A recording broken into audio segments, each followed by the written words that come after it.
The relic ship. Captain Maya Chen stood at the helm of the U.S. Perseverance, her calloused fingers trailing along the steel handrail as she made her morning inspection.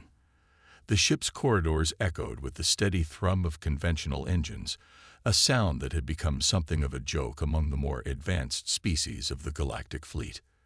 Unlike their allies' vessels, which slipped through space on whisper-quiet quantum drives, the Perseverance announced its presence with all the subtlety of an ancient locomotive. "Captain, incoming transmission from the Luminarch." Lieutenant Sarah Hayes called from her communications station, trying to hide her grimace.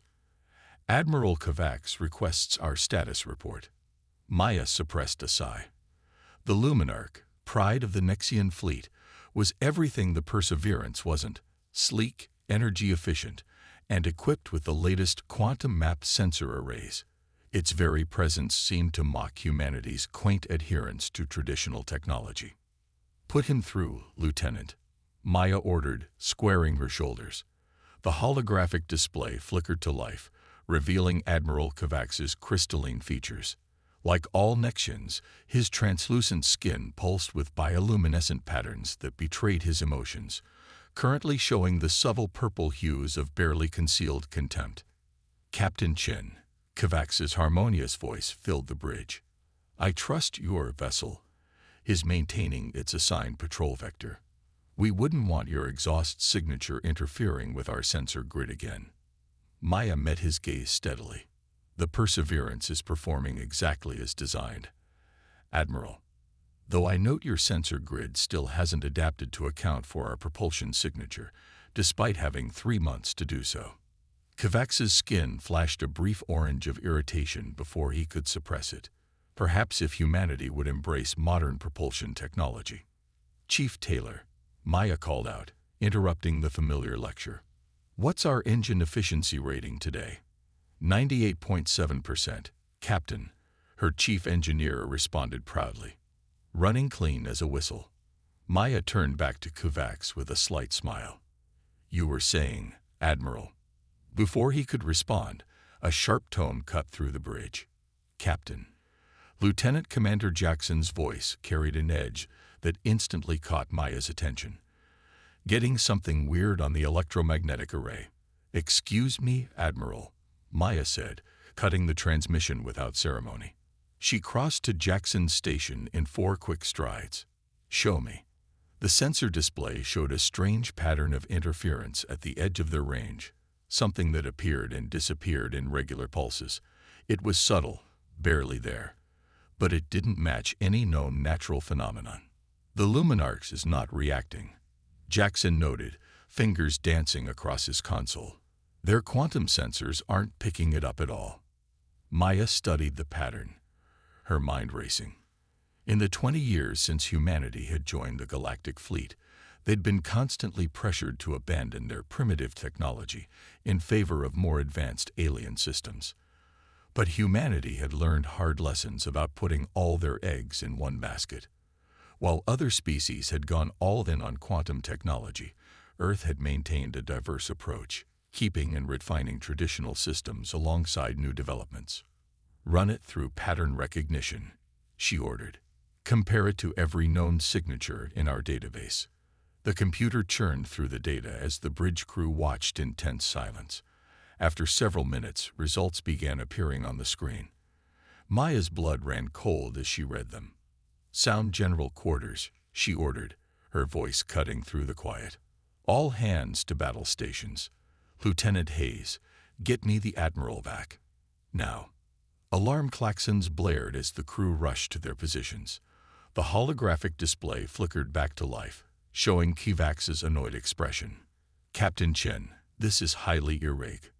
"Admiral." Maya cut him off. "We're tracking what appears to be a cloaked vessel using modulated gravity waves to bend light around its hull. It's currently holding position approximately 50,000 kilometers off your port bow." Kovacs's skin pulsed with dismissive yellow tones. "Our sensors show no such." "Your sensors are looking for quantum signatures and subspace distortions," Maya interrupted again. "This is old tech, Admiral. Very old. The kind that predates quantum scanning entirely." the kind that your modern sensors literally cannot see. The yellow in Kovacs's skin began to fade as the implications sank in. How certain are you? The pattern matches gravitational distortion records from the Third Spiral War, Maya explained. When the hegemony used primitive cloaking technology because they knew the Confederation's quantum sensors wouldn't detect it. History doesn't always move forward, Admiral.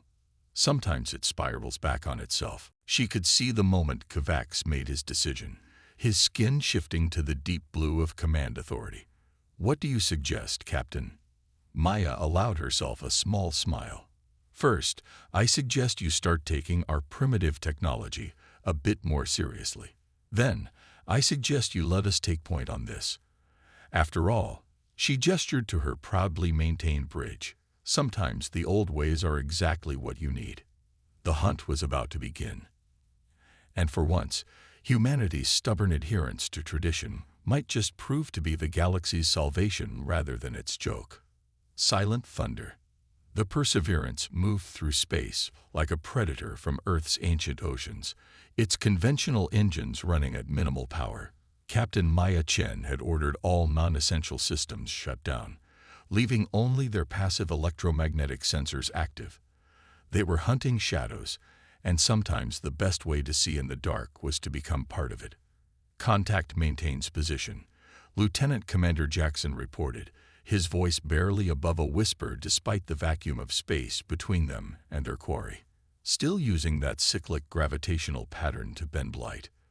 The bridge of the Perseverance was bathed in the red glow of battle stations, the crew working with practiced efficiency. Behind them, the Luminarch and 3 other advanced fleet vessels hung back, their quantum sensors still blind to the threat that Maya's crew tracked with unwavering precision.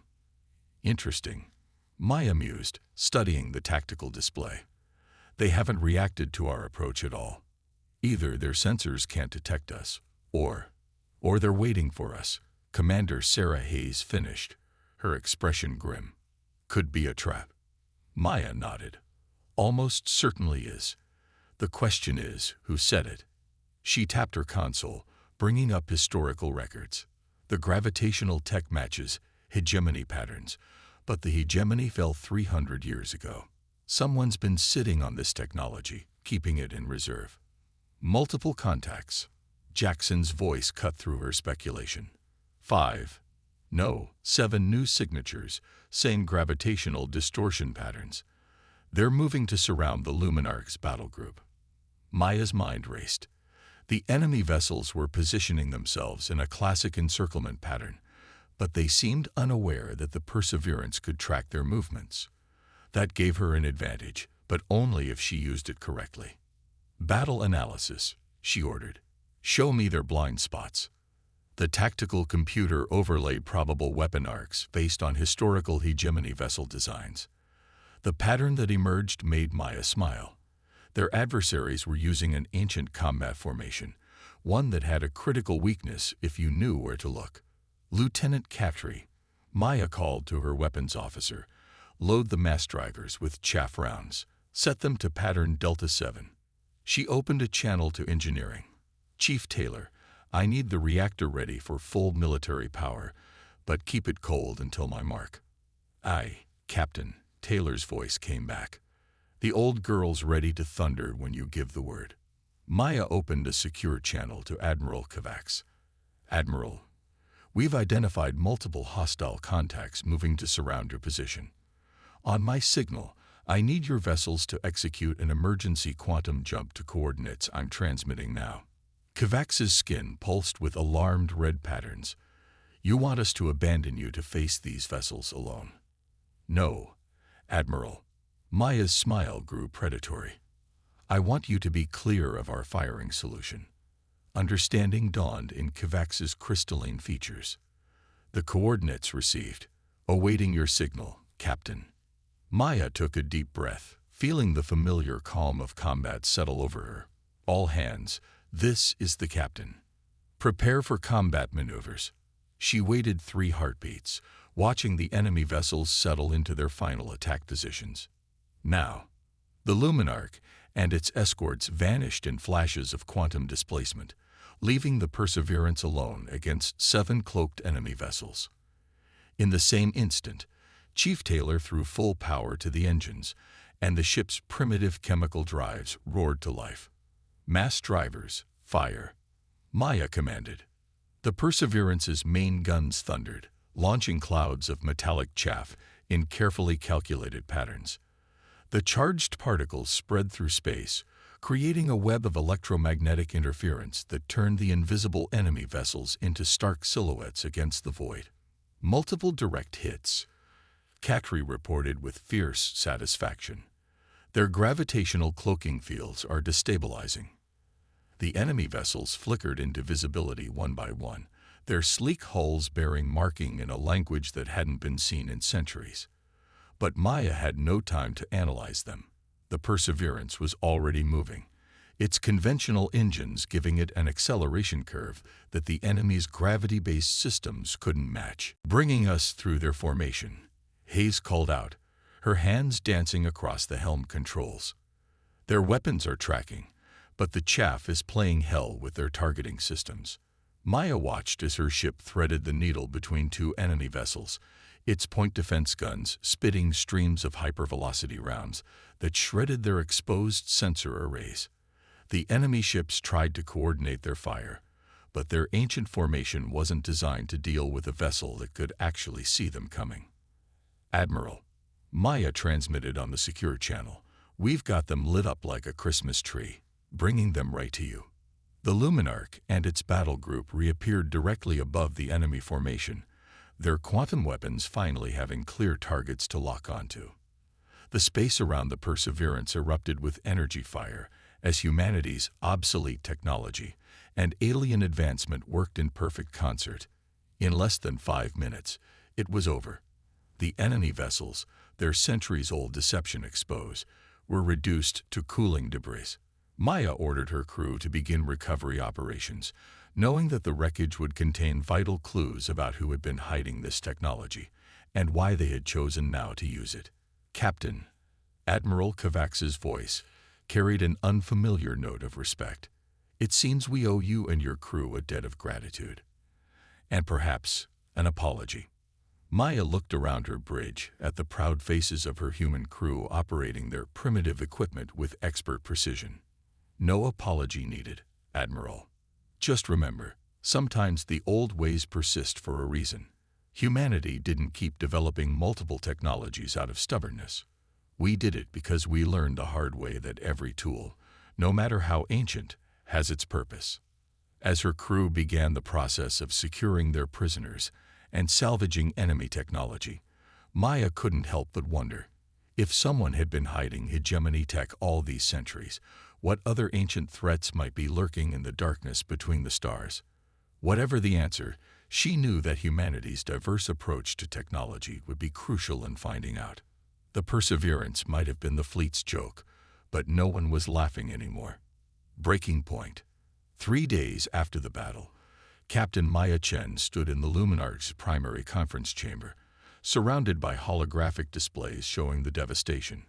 Colony after colony had gone dark, their quantum communication arrays falling silent. The enemy wasn't hiding anymore. 17 settlements in the past 48 hours, Admiral Kovacs reported, his crystalline skin pulsing with dark patterns of concern. All attacked by vessels using the same gravitational cloaking technology we encountered. Our quantum detection grid is useless against them. Maya studied the tactical display, noting the pattern of attacks. They're not just hitting targets of opportunity. Look at the distribution. She gestured at the map. They're systematically isolating specific sectors, cutting off quantum communication routes. This is strategic. The assembled alien commanders muttered among themselves. The conference chamber held representatives from 12 species, each more technologically advanced than humanity by conventional measures. Yet now they all looked to the captain of the fleet's most primitive vessel for answers. "The prisoners we captured have finally begun talking," Kovacs continued. "They call themselves the Remnant. Apparently, when the hegemony fell, some of their military commanders went into hiding rather than surrender. They've spent centuries building their forces, waiting for the perfect moment to strike. And that moment is now. Maya finished. Because the galactic fleet has become completely dependent on quantum technology. You've developed incredible capabilities, but you've also developed incredible blind spots. She paused, choosing her next words carefully. Blind spots that humanity's primitive approach to technology might help fill. The Zentari representative, a being of pure energy contained within a crystalline environment suit, spoke up. You're suggesting we retrofit our entire fleet with human sensor technology. Impossible. The power requirements alone would be substantial. Maya cut in. But not as substantial as losing entire colonies, because we can't see the enemy coming. She turned to Kovacs. Admiral, how many human vessels are currently serving in the fleet? 17, Kovacs answered. All using similar technology to the Perseverance. 17 ships that can track the remnant, Maya noted. 17 ships that could serve as the eyes for your quantum-armed vessels. A hybrid fleet combining the best of both approaches. Before anyone could respond, emergency alerts blared throughout the chamber. A junior officer burst in, his translucent skin flashing with urgent patterns. Multiple contacts detected approaching the Centauri nexus, he reported. Quantum sensors show nothing, but the human vessel Dauntless is reporting at least 30 ships using gravitational cloaking. Maya was already moving. How long until they reached the nexus? 20 minutes at current velocity. The nexus has over 3 million civilians, Kovacs said, his skin pulsing with alarm. If it falls. It won't, Maya interrupted. Admiral, I need emergency command authority over all fleet vessels in the sector. And I need every ship equipped with conventional electromagnetic sensors to transmit their data to the Perseverance immediately. Kovacs didn't hesitate. Granted, all fleet vessels. Captain Chen has tactical command. Execute her orders as if they were my own. Maya pulled up a tactical display, her mind racing as she compiled data from the human vessels scattered throughout the sector. The remnant ships appeared as ghostly echoes, visible only to humanity's obsolete technology. But those echoes told a story. They're using a modified hegemony assault formation, she announced. But they've adapted it to account for modern defenses. Clever. She began inputting commands. But they're still thinking in terms of quantum detection ranges. They don't know we can see them clearly enough to exploit their formation's weaknesses. She transmitted tactical data to the assembled fleet commanders. Here's what we're going to do. The Perseverance and other human vessels will coordinate targeting data. Quantum-armed ships will execute a series of synchronized micro-jumps, appearing exactly where and when we tell you. The Remnant's formation is designed to trap ships trying to escape through quantum space, but we're going to turn that against them. The alien commanders studied her plan, their initial skepticism giving way to understanding. It was an elegant solution, using the Remnant's own tactical doctrine against them while combining the strengths of both human and alien technology. Even if this works, the Zentari representative noted, it's only a temporary solution. We cannot maintain this level of coordination across the entire galaxy. No, Maya agreed, but it will buy us time to implement longer-term solutions. She looked around the chamber. The Remnant spent centuries preparing for this moment, waiting for the galaxy to become dependent on a single technological approach. They didn't count on humanity maintaining its diverse technological base. Now that advantage is going to cost them everything. Emergency thrusters fired throughout the sector as vessels moved into position. Human ships transmitted targeting data in real time, their primitive sensors tracking every movement of the Ghost Fleet. Quantum-armed vessels stood ready to appear exactly where Maya's calculations predicted they would do the most damage. As the final preparations were made, Maya opened a channel to her crew aboard the Perseverance. All hands, this is the captain. What we do here today will determine the future of not just humanity, but every spacefaring species. They called us primitive. They mocked our technology. Now we show them why humanity never puts all its eggs in one basket. The battle for the Centauri Nexus was about to begin, and with it, a new chapter in galactic history, one where humanity's stubborn insistence on maintaining its technological heritage might just save civilization itself. Old ways, new wars. The space around the Centauri Nexus erupted in a dance of light and shadow as Captain Maya Chen's hybrid fleet engaged the remnant forces. From the Perseverance's bridge, she watched her plan unfold with the precision of a well-oiled machine. Target data streaming to the Luminarch battle group. Lieutenant Commander Jackson reported, his fingers dancing across the electromagnetic sensor controls. They're locked onto our coordinates. Maya nodded, watching as 3 remnant vessels suddenly found themselves caught in a crossfire as quantum-armed fleet ships materialized exactly where her calculations had predicted. The enemy's gravitational cloaking offered no protection against weapons fired from point-blank range. Pattern shift detected in the enemy formation. Commander Hayes called out. They're adapting to our tactics. As expected, Maya responded, already inputting new commands. Signal all human vessels to switch to targeting pattern beta. Let's show them why predictability is dangerous. The 17 human ships scattered throughout the battlefield acted as the eyes of the fleet, their primitive sensors tracking every move the ghostly enemy vessels made. Each time the remnant adjusted their formation, quantum-armed vessels would appear in precisely calculated positions, striking with devastating effect before vanishing again. Captain Kovacs's voice came through the command channel, his tone carrying an unfamiliar note of excitement. Your strategy is working. Enemy forces are down by 30%. But Maya frowned at her tactical display. Something wasn't right.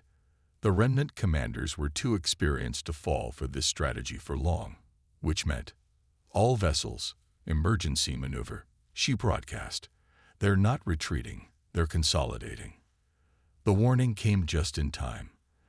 The remaining remnant ships suddenly collapsed their formation inward, their gravitational cloaking fields combining into a massive distortion that bent not just light, but space itself.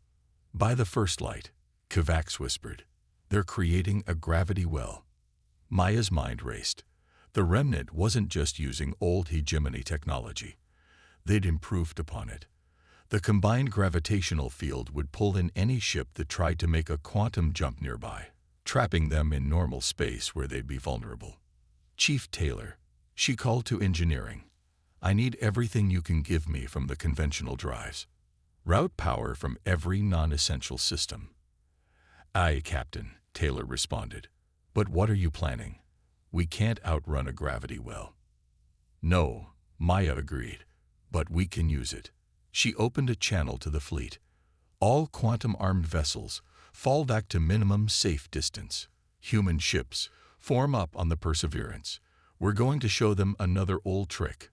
The Perseverance's engines roared to life, pushing the ship toward the edge of the artificial gravity well. The other human vessels followed, their conventional drives allowing them to maintain precise formation even under the intense gravitational forces. Admiral, Maya transmitted to Kovacs, I need your ships to prepare for a synchronized quantum strike. Time your jumps exactly to my mark and target these coordinates. She sent a stream of data. But do not, under any circumstances, jump until I give the signal. What are you planning, Captain? Kovacs demanded. Maya allowed herself a grim smile. Ever heard of an old Earth tactic called a slingshot maneuver? Understanding dawned in Kovacs's voice. You're going to use their gravity well against them. The stronger they make it, the faster we'll go, Maya confirmed, and the harder we'll hit them when we break free. She switched to the human ship command channel. All vessels, plot your trajectories exactly as transmitted. We get one shot at this. The remnant forces, perhaps sensing their advantage, intensified their gravitational field. They likely expected the human ships to be pulled in helplessly, becoming easy targets.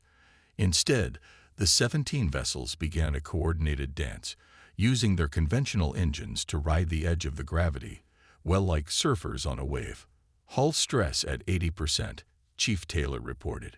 We're pushing the structural limits. Hold it together, Maya ordered, both to her ship and her crew. Wait for it. The Perseverance groaned as gravitational forces threatened to tear it apart. But decades of maintenance and upgrades had made the old ship far tougher than it looked. Around them, the other human vessels maintained their precise formation, their combined motion beginning to create a resonance in the remnant's artificial gravity well. Gravitational field showing signs of instability, Jackson reported. They're trying to compensate. Too late, Maya said with satisfaction. All human vessels, execute breakaway on my mark. Admiral Kovacs, stand by for quantum strike. The remnant commanders finally realized what was happening, but they couldn't disengage their gravitational field without losing their defensive advantage. They were caught in their own trap. Mark.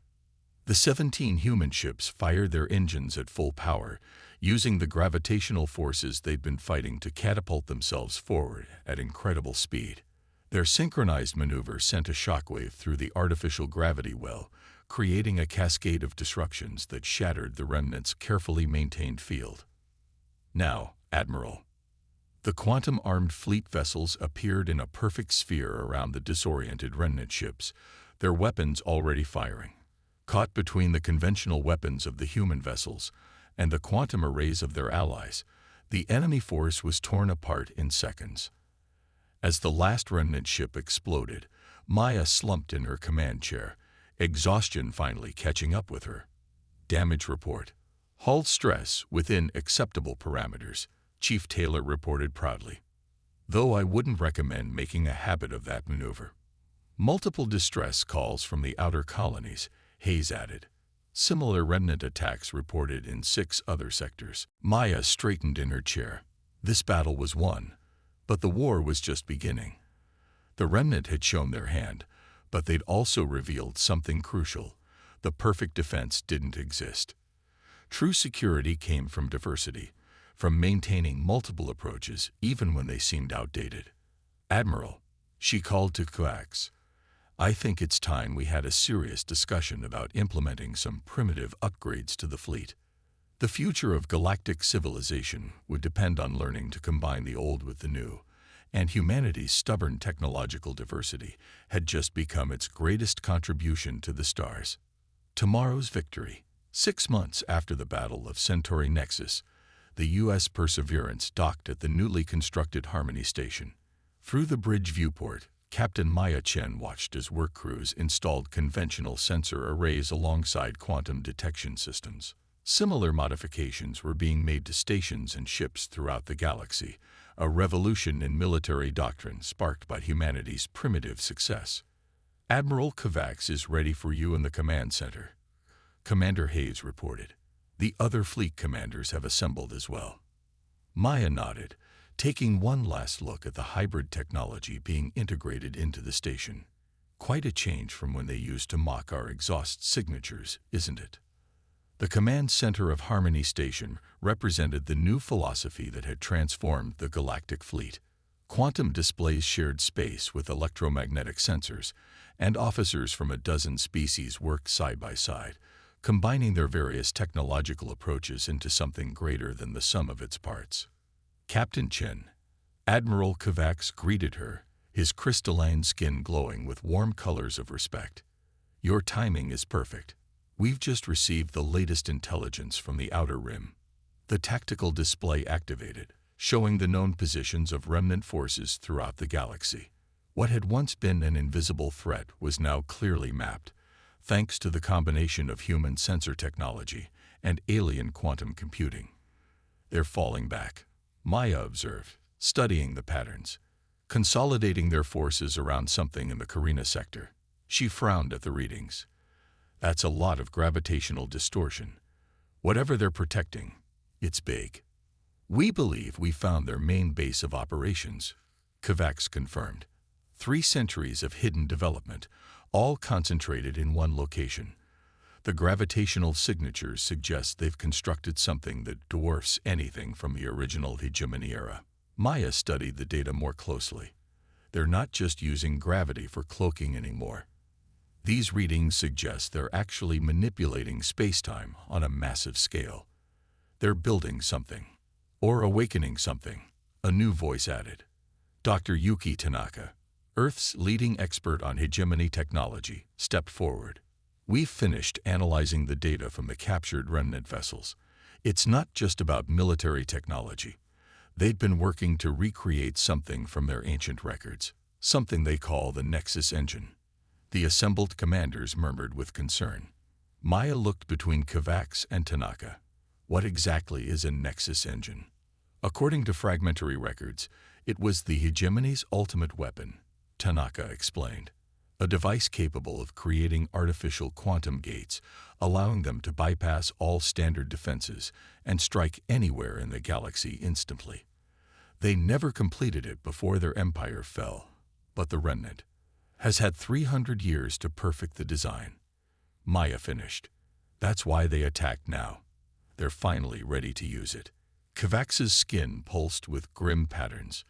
If they succeed, no world will be safe.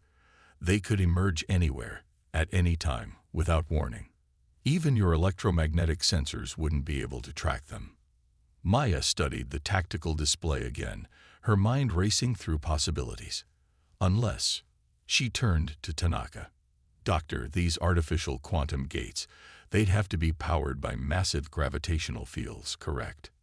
Yes, Tanaka confirmed. The energy requirements would be enormous. They'd need to generate gravitational forces strong enough to literally tear holes in space-time, which means they'd create gravitational waves, Maya continued. Waves that would propagate through normal space, detectable by conventional sensors. She looked at Kovacs. We might not be able to track the ships themselves, but we could track the distortions their gates create.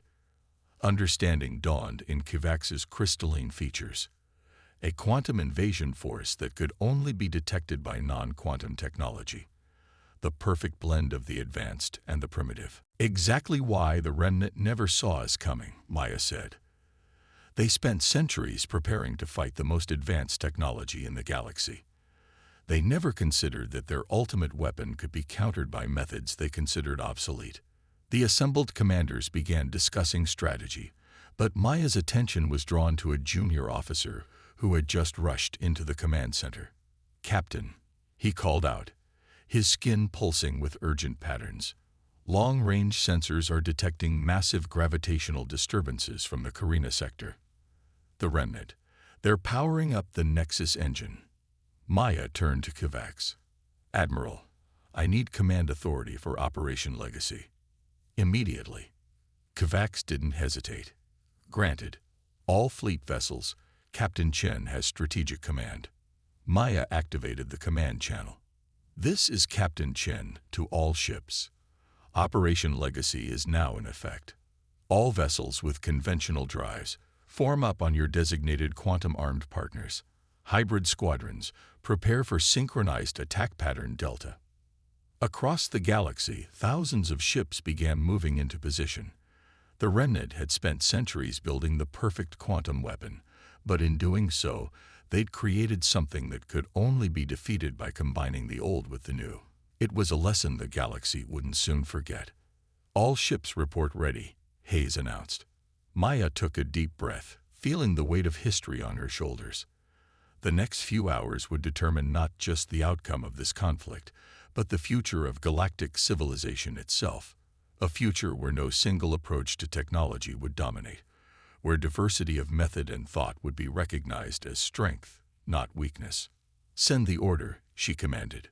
The remnant thought they could use our divisions against us. Instead, they've united us in ways they never imagined possible. Now we show them exactly what that unity can accomplish. As the combined fleet moved out, Maya thought about how far they'd come. The Perseverance had started as the fleet's joke, a relic that other species mocked. Now it stood as a symbol of a new way forward, proof that true advancement didn't mean abandoning the past, but learning to combine it with the future. The final battle for the galaxy was about to begin, and humanity's greatest contribution wouldn't be some advanced technology, but rather the simple wisdom of knowing that every tool, no matter how old or new, had its place in the universe. The stars themselves seemed to shine brighter as the fleet moved out, quantum drives and chemical engines working in perfect harmony, racing toward a future where the word primitive had lost all meaning. For in the end, there was no such thing as obsolete technology, only obsolete thinking.